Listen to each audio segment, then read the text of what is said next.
questions. Opening statement. Thanks, Jeff. Great to see everybody. Awesome time of year. Certainly awesome week, given rivalry week. I know Coach just gave all the skinny on that. For us, overlap season, right, with fall sports still competing and going incredibly successfully. I might add, I'll talk about a little bit for Clemson, and then obviously winter sports getting started, and inclusive of gymnastics for the first time ever here at Clemson. So happy to talk through all of that, but just a very busy and exciting time of year for us administratively in support of all 21 of our sports. Obviously, just want to start with incredible appreciation and thanks for our fans and IPTAY donors, and certainly coming off the last home game this past Saturday. My notes say this was our highest attended season for the first time since 2015. So I don't know what the deputy AD in 2015 was thinking as it relates to attendance and capacity count, but we just came a couple hundred tickets short through a full sellout for all 7 games, which is it's just uncommon.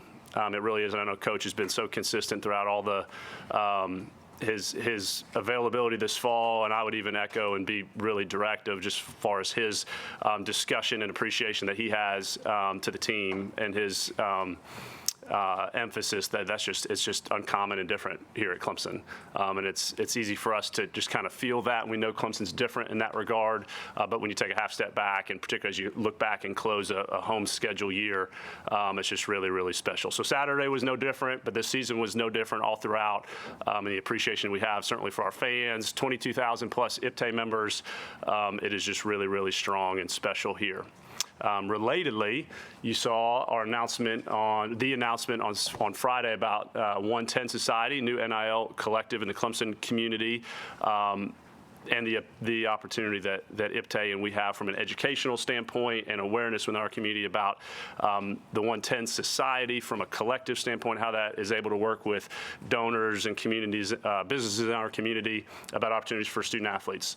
We couldn't be more aggressive and prioritized on how NIL programming, funding, fundraising works in support of our student athletes. It's just really, really necessary.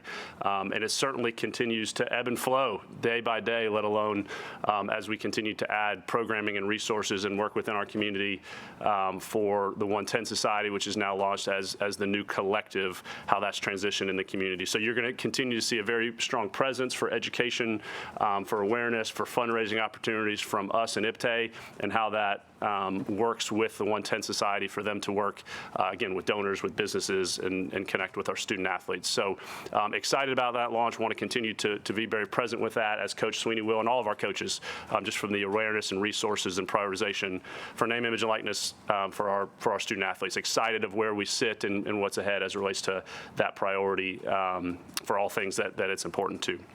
I touched on some of our sports and sport updates, and even with the fall sports, certainly soccer's incredible fall for both men's and women's soccer. We host women's soccer on Saturday at 1 o'clock for the chance for the first time ever Clemson women's soccer to advance to the College Cup. Coach Radwanski has just built a dominant program here, and the ability to have at Riggs and host the next step towards the College Cup for women's soccer program is really, really special. So excited for Saturday at 1, leading into obviously the road game in Columbia on Saturday evening. I'm going to do both and try to have a really successful Saturday for both those teams. Following Coach Noonan, certainly in his Sweet 16 matchup with his program on Sunday, which has just kind of become a staple for that program, hitting the road to New Hampshire on Sunday. I think we're one of 2 or 3, Jeff, universities that have both soccer teams still competing at this stage of the NCAA. So really excited for what that has been all season in Riggs. Again, no different than how it's been in the Valley as it relates to fan support and attendance. We were top 5 in the country as it relates to both men's and women's soccer attendance and ticket sales. It's just really thematic throughout all of our sports. Even gymnastics, as I referenced earlier, as we've gone on sale for the first time ever gymnastics season ticket sales, we've sold over 2,500 season tickets for gymnastics, which is also top 5 in the country. Haven't even had a home meet yet. So we'll have an exhibition match, kind of a gymnastics 101 on December 8th and a couple Fridays, and then our first home Home meet will be January 12th, second Friday in January. So Clemson Gymnastics will be really, really special in our community. Couldn't be more excited about that launch and the competition for those programs. And certainly football or basketball, both men's and women's, great start to their seasons. A lot of energy and anticipation for both those programs as we get into continuing non-conference play, let alone into conference play later this month and then through the winter.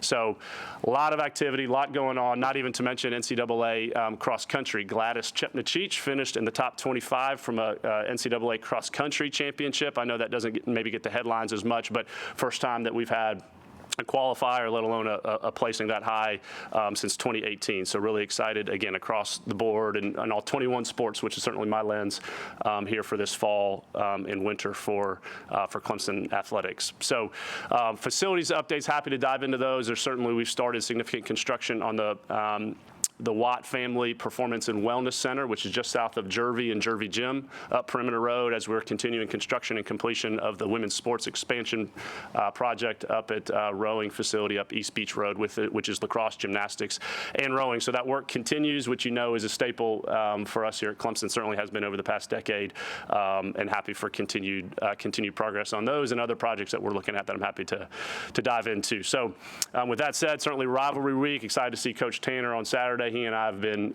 in constant contact as we always are. He's been a great friend and partner with our roles, and as we come together on Saturday in Williams Brice, we'll be happy to gather with him. I actually owe him a text message from earlier on another matter. But the rivalry piece, I caught the back end of Coach Sweeney's stories on Coach Spurrier, et cetera. Certainly for the ADs and for Ray and I, that's a really important relationship and a strong one just from a communication standpoint. So look forward to Saturday. All the things heretofore and beyond that. So happy to jump into any conversation or direction from here. On football rivalry stuff, you speak to the importance of that rivalry no matter what changes for anybody.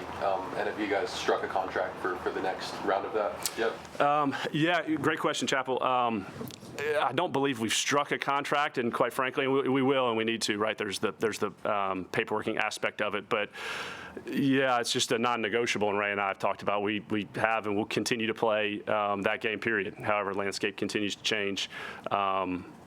Yeah, no conversations otherwise, no mindset otherwise, absolutely. There's been a lot of talk with the SEC going to 9 conference games as they expand, but even if they do that, so I mean, I know the SEC canceled this game in 2020, even though both schools wanted to play. That's right. Ending a long streak of consecutive meetings, but no thought to discontinuing that at all if they do move to 9 games. Right.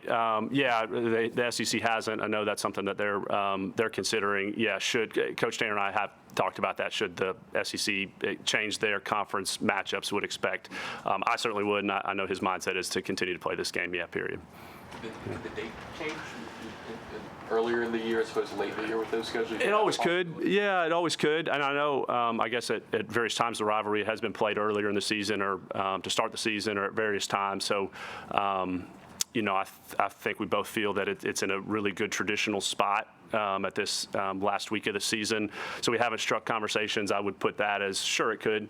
And I think we'd have to be responsive to the changing landscape of college athletics as it relates to when that schedule is, right? There's been discussions nationally as it relates to moving the whole season up a week and week 0 and how that plays into the calendar of the month of December and CFP expansion, et cetera. So I think that's squarely in, hey, we need to be strategic and adaptive to just all aspects, changing calendar for the sport or otherwise. But at this point, no active conversations on that. Per the landscape note, I mean, it's the elephant in the room. I don't know how else to phrase it, but what's Come going on, Pete, how are we phrasing it? Yeah, I mean, what's going on with all that's been reported and all the questions you've had to answer about it over the past several months? Where is this school's place in the conference landscape within the short term and the long term? Yeah, I couldn't be more confident, more proud of how Clemson is viewed nationally. Sure, and again, so much work goes into that at all levels, and the alignment that we talk about so much from our board of trustees, President Clements, of course, who is so well read and engaged and networked in college athletics, and what that means for Clemson, let alone the industry. So that alignment that we talk about often. it is really so critical when it relates to institutional decisions and order of magnitude as the changing landscape of college athletics is. And Pete, when we talk about that, it means a whole lot more than just conference affiliation, right? Collegiate athletics model, sure, football, CFP scheduling we talked about, and all the things. And so that consistent communication and strategy and alignment is something that really shows through, and I think we are so well positioned and really differently in that regard. That being said, listen, we're going to continue to do what's best for Clemson and to be incredibly well read on all things landscape, network, contacts at all levels. And yeah, we have consultants and support that we look to do that, and it's my job to continue to position us and to be connected and to be nimble and strategic as it relates to the changing landscape. Within that, we are great members of the ACC, and we're going to continue to be great members of the conference that we're in. That's really important. That means kind of day-to-day in meetings and strategy and football scheduling, right, all those things, how we talk about that publicly, like I'm doing here and otherwise. And we have a lot of staff and coaches and public meetings that are really important, that we're aligned and being great members of the conference we're in. That's our obligation as Clemson, and we have a duty to help raise the value of our conference in the ACC, and that's what we're going to continue to do while looking out and doing what's best for Clemson. How constant and consistent are conversations about conference realignment these days for you? Yeah, we talk with everybody internally and externally. Again, unapologetically, just to continue to be well positioned and well read.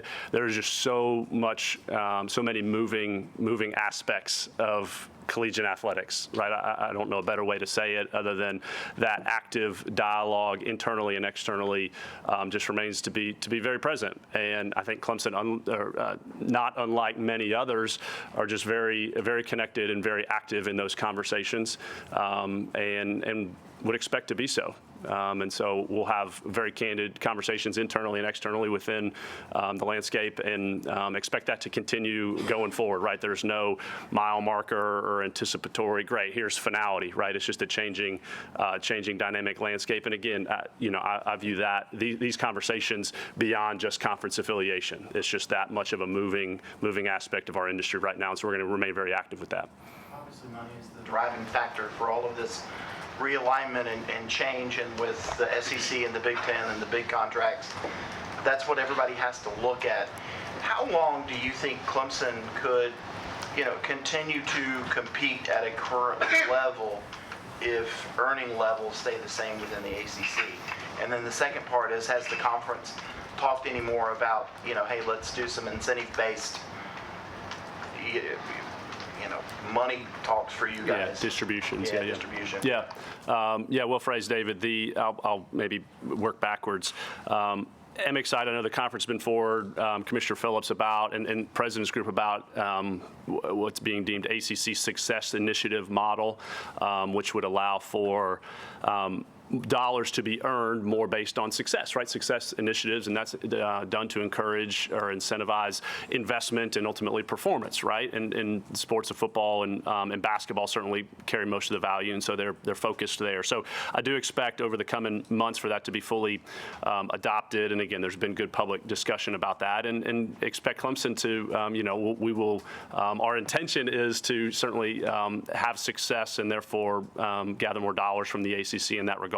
It's important. Commissioner has really prioritized that within the league, has for quite some time, a year and a half now. And so for that to be essentially at the finish line is really important, and the ACC is leading in that regard. That being said, you started the question, David, saying this is all about money, and I understand the economics of it. Certainly, our budget in the athletics department is $161 million, and that is certainly in my responsibility to manage our department, the business of Clemson athletics, and ultimately gather as many resources as we can to support our student athletes and our competitive success. That being said, I wouldn't say it's all about the money, the economics. Certainly, the brand platform, the ability to compete nationally, brand awareness, furthering our institution. That's what our athletics department, what Clemson athletics is, the adage of front porch. Sure, I'm not going to preach on that. We understand that, but athletics is just different, and it's really, really important at Clemson.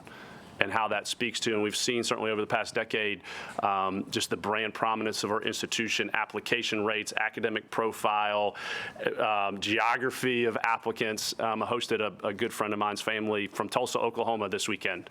She's a high school junior, and she wants to come check out Clemson, and I know that's kind of always been the case, but there's just more and more of that brand and national perception that is important for our whole institution. And so yes, the economics, and I'm not dismissing your point because you're right, like the resources are a huge component of this, but we view it to be more than that. And how all of those ingredients go into conversations and strategy and how much we talk internally and externally, it's just really, really important at Clemson at the highest levels. And again, that alignment piece certainly speaks to that. And that's why it's such a priority for us to be well connected, well read, and really focused on prioritizing the best economic and brand platform for Clemson. That being said, I was just about to ask you about the revenue distribution model. Obviously, football generates a lot more money than basketball, and Clemson's had a lot more success in the sport of football. Do you lobby with Commissioner Phillips and the ACC to, have the distribution, commensurate with the money that those sports generate? Yeah, certainly, but I think that's been pretty consistent within the league, that all members that football from a television and a media value does drive the most of the dollars. So let's align success and opportunity to earn more dollars based on that. So sure, that's certainly my lens, and but I do think that's relatively shared within the league. do you sense that since last spring when the model first began being discussed, that it's becoming more of a conversation that's easier to have among the ACC membership, that an ACC could move forward with a structured principle, whereas maybe that kind of caught a lot of people by surprise or didn't hit them the right way, so to speak, last spring when that first kind of was discussed? Yeah, I think if I understand the question, Pete, I'll answer, but if you please redirect me if I'm off. I think it's certainly an aspect of the ACC is being a leader in this regard, right? And the equivalent revenue distribution that the ACC's we currently have and has had is not uncommon, or it's like most all other conferences. I know there's some one-offs out there a little bit. So I think that this model is unique to, or again, is a leader as it relates to how the ACC is looking to have distributions change in the future.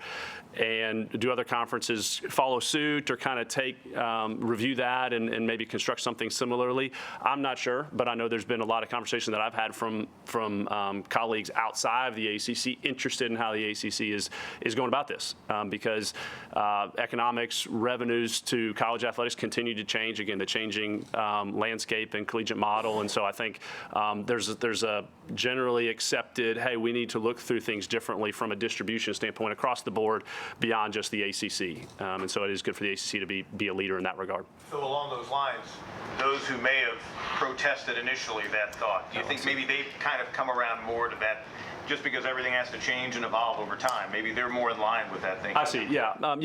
I think that's right, Pete. And again, the presidents are the ones that vote on this model, as they did with expansion, and how the ACC has effectively tied those two components together and moving forward with expansion and with revenue distribution. Yeah, I think there is good consensus within the league about this as an appropriate and strategic next step. Yeah. These NCAA lawsuits are comparatively off the radar, like relative to realignment talk, which is, obviously very sexy. I'm curious, like when you have a trustee or a constituent who asks you, hey, what's this all about? Is it a big deal? What do you say, like as it relates to realignment and where we could be headed? Yeah, well said, Larry. And you're right. You phrase it off the radar, and it might be if you follow the headlines or the tweets, but it's not in our evaluation and strategy with it. And a little bit of my mentions earlier of it's easy just to think, conference affiliation. I got it. I know that's really transactional to talk about, but it's a big consider. There are many variables and inputs to considerations of how we're positioning Clemson nationally, including NCAA national issues and lawsuits. Sure, we are well read on all of those. It's really important just to be at the ready to understand the implications and the dominoes and the strategy with that. And so, yes, absolutely, we group all of those aspects of the changing collegiate model, some of which we can control, some of which we can't, into part of the bigger picture of our dialogue and strategy. UADs and administrators across the country, as you've announced these new collectives for your various schools, and you kind of spin it a certain way, but I mean, the vast majority of the public, I would say, still sees it as pay for play, for the players. And, those who follow recruiting, when a school doesn't get a particular player, he goes somewhere else, they're being outbid. I mean, how do you shoot that down? How is that not true when we know the collectives are getting money to funnel to the players? And how can you say, I'm not picking on you, I'm just across the board, your industry. UADs, I think is how you phrased the question. Yeah, right, yeah. How do you look at people and say we're not paying the players straight up, we're not trying to outbid another school for a player, when somebody tampers with our player because they offer more money? Yeah. How can y'all turn a blind eye to that? Yeah. A couple things. Certainly the awareness and the discussion that I have with all 16 of our head coaches, 21 sports, it takes NIL activation and again, even call it stories or how things may be alleged to be working. They take different forms and fashions in every sport. So very well aware and active in understanding from our coaches how that works at Clemson, or more so to your point, Phil, from an industry standpoint. Listen, I couldn't be more proud and excited about where Clemson, where we position the programming, the resources, the education, work with IPTAY for NIL, and again, 110 Society is a big part of that from Friday, a big next iteration there.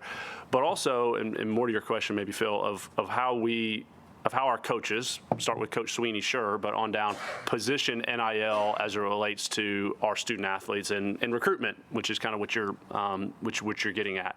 And I know Coach Sweeney's talked about it a lot, but it's a pervasive thought and strategy amongst most all of our programs that, hey, NIL is important. Right, it is, and has now been 2.5 years since the NCAA allowed for name, image, and likeness earning opportunities, and so, but it's continued. The paradigm has continued to shift and grow, and how that looks competitively. And so, how we position, how Coach Sweeney for his football program, how Coach Butler for her women's basketball program, go across the board, how they position NIL from a recruitment standpoint, and.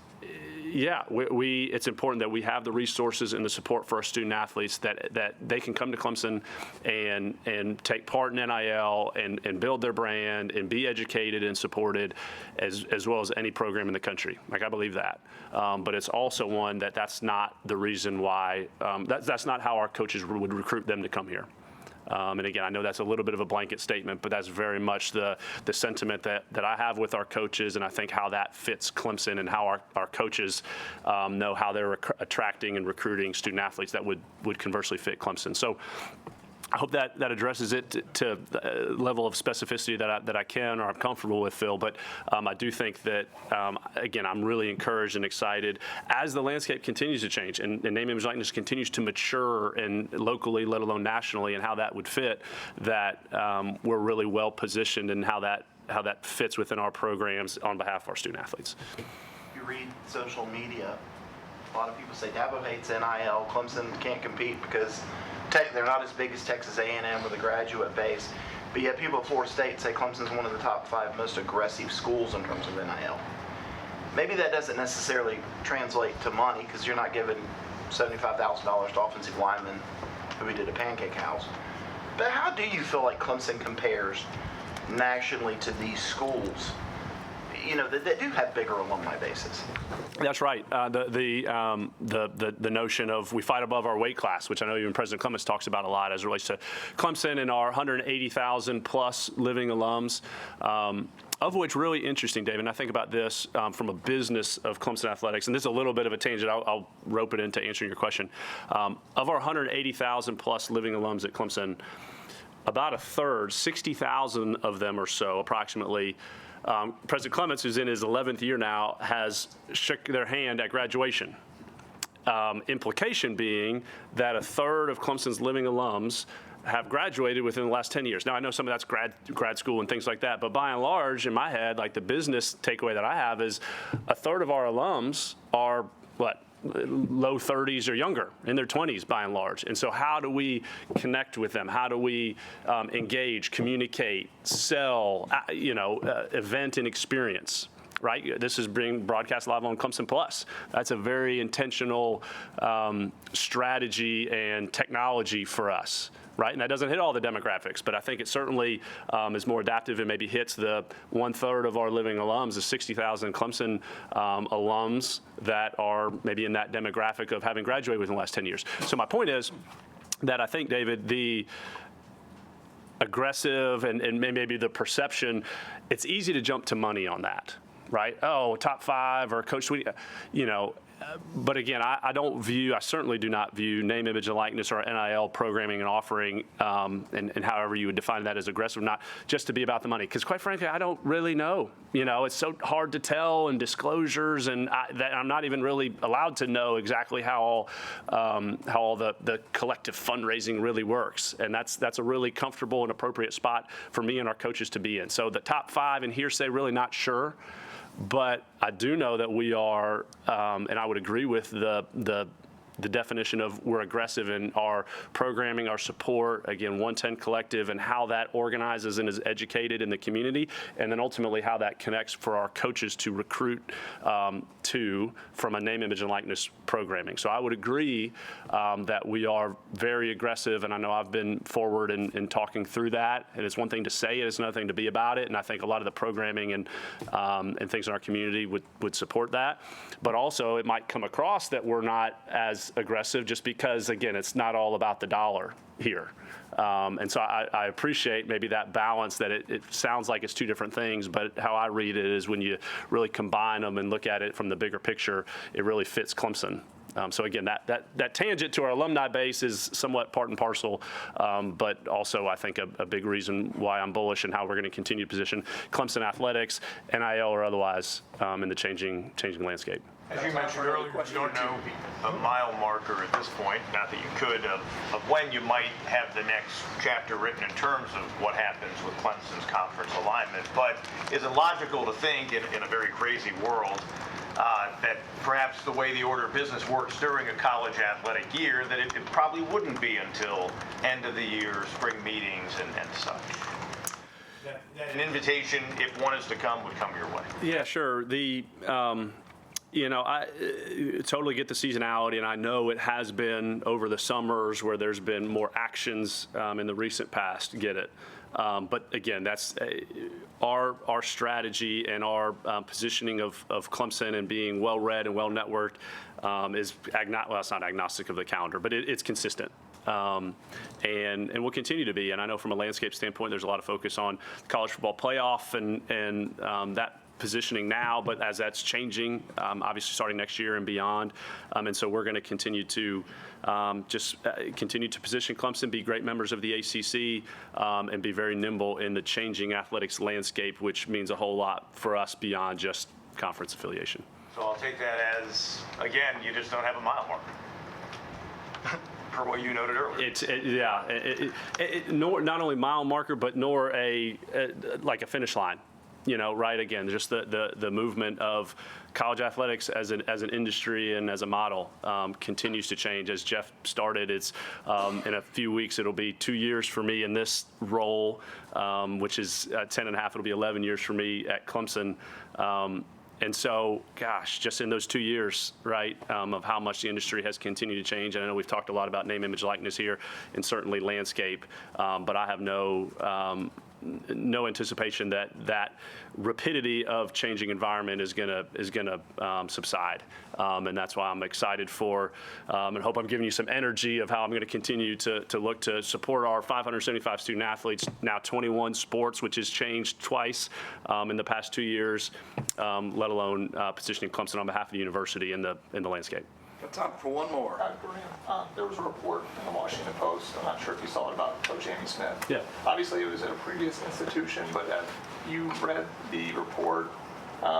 Will you address it with her at all? And are you troubled by anything that you read in there? Yeah, thanks, John. Saw the Washington Post article yesterday, which was really more focused on the sport, kind of a national lens on collegiate gymnastics. Couldn't be more excited for Amy and her embarking on now officially starting our Clemson gymnastics. We did work with the Washington Post and provided them a full statement that they didn't run the whole full statement. Jeff has and is happy to provide. But certainly I've been in dialogue with Coach prior to her hire and certainly since then, and couldn't be more excited for her support of her program, student athletes, our support administratively for those resources and expectations, and excited to kick off Clemson gymnastics here in a couple months. Just to follow up on what was the vetting process like for a coach like that, like her, maybe just in general? What does that process look like on y'all's end? Yeah. The previous institution? That's right. Yeah, when we hired Amy, no different, thorough, but nothing unique, so to speak, for her or any of our sports that was caused to be unique about it. But very thorough in the background and the support since. And so excited about Amy and her support of our student athletes, and 6 of which transferred from Utah State with her here to Clemson, and just a lot of excitement, energy around that program at all levels.